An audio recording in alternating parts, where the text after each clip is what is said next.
Well, it looks like it's another day, another time to make a video for you. Got my chargers plugged in and got my paper here. Got all my stuff that I think I'm going to need today. I've got to get back down in the pit. Oh man, what a nice day. Nice and sunny out today. Look at that. Well, it's starting to get to be autumn, and I've got to hurry up and finish this before the weather starts changing. So today I'm going to cover up the rest of this column to make it look like this one.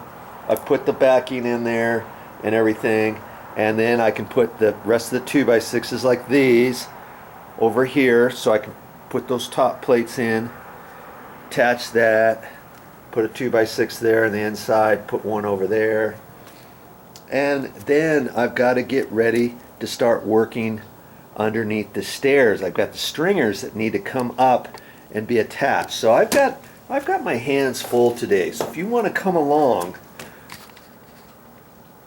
keep watching this video. Can you believe that? It's been weeks since I've been working on this thing. This is all brand new. This box, you saw the inside. If you didn't see the inside before this video, you can check that on my previous videos.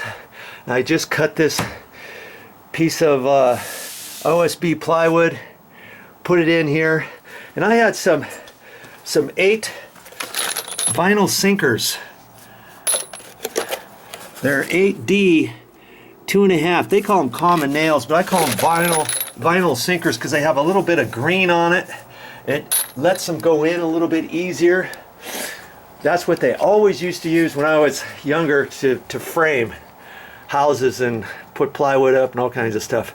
Okay, so I nailed it down along here, but when I got up in here I went ahead and screwed it because I didn't want to bang on it too much and possibly crack the stucco or anything. This was all solid, so I felt I could put some nails in this, and there was enough shock absorption in here so it wouldn't affect the stucco on this column or on the other side. Over here on this, I put just a couple nails, and then I went ahead and screwed everything else because that was the existing studs in there. I didn't put any new studs in there, and I didn't want it to shake around and possibly crack any of the stucco. Okay, so funny thing with this, I measured this and the width was different. It was like 18 3/4 here, 19 1/8 down there, and I'm like, okay, well, which way do I measure from?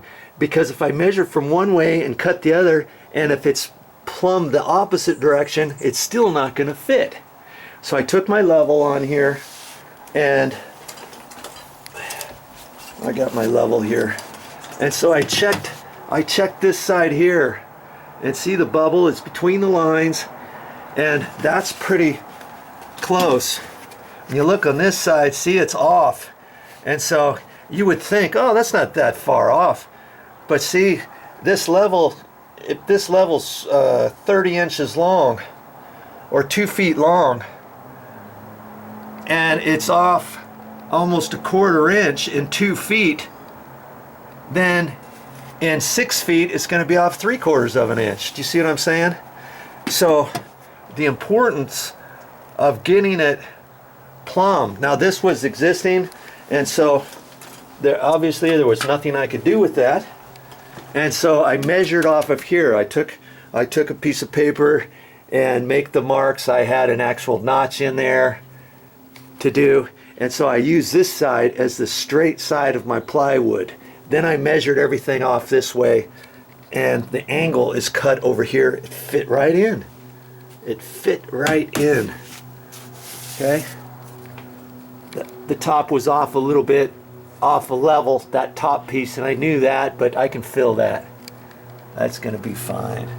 Okay, so now it's about putting in these other 2x6s And I'm going to do the easy ones first. I'm going to do those two, and then I've got to extend this. And I should have brought another 2x6 in.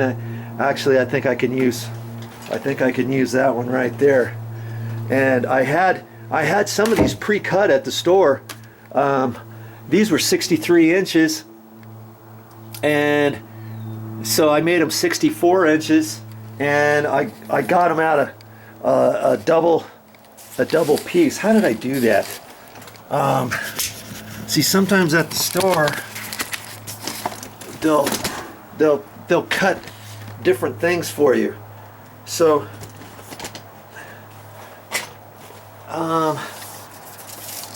let's see what I did here. Oh, that's what it was. See, it was a little bit more than 5 feet. And so you can't buy 5-footers at the store. In fact, you can't buy 6-footers at the store. Initially, I was going to get 6-footers or 12-footers and cut them directly in half. Okay? And I thought, wait a second, maybe I can cut them about 64 inches and then I'll leave the rest. So the rest is like 6 foot 6 inches or something. And so when I cut the rest of the pieces out of that, I'll have enough for a block, like maybe 16 inches or so. Instead of throwing 2 8-inch pieces away, I'm having a 16 18-inch block. You know what I mean? And so I got all the 2x6s out of 12-footers at the store, and I hardly have any waste. You see? So sometimes you got to figure stuff like that out prior to going to the store, because with these being 6 foot, they don't sell 6-footers at the store. Okay? Usually the smallest ones are 8 foot long, 8, 10, 12, 14, 16, stuff like that. Okay? Now I could have taken a 12-footer and just brought it home, but then I have a small rack on the truck, and I was already putting all kinds of 10-footers up there. I was putting, I don't know, 14 10-footers up there, and I didn't want to put, 10 more 12-footers up there or so. And so I had them cut them at the store, and then I put them in the back of the truck in the bed, along with the plywood. So certain things you've got to do. Okay? So I'm just going to go ahead and measure these tight. I'm going to go ahead and cut these and get ready to install them. Now I'm going to quickly show you how to measure something like this.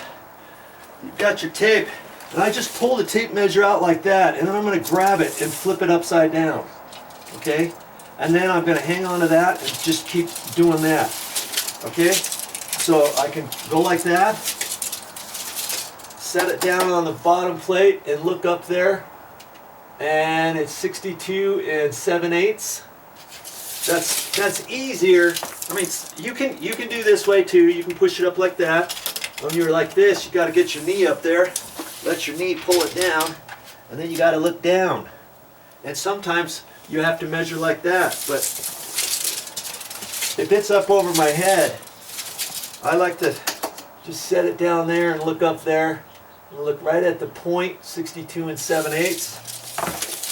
Okay, you see how I did that? Pull the tape out, about yay far, grab it here, and then like that. Boom. Okay, and that's right at 63. Okay, 62 7/8 and 63 is what I want. Now see, at the lumber yard, see this check here? Look at that. I mean, sometimes you get stuff like that and you just can't help it. You just have to go ahead and buy them anyways. They got the price tags on there, and sometimes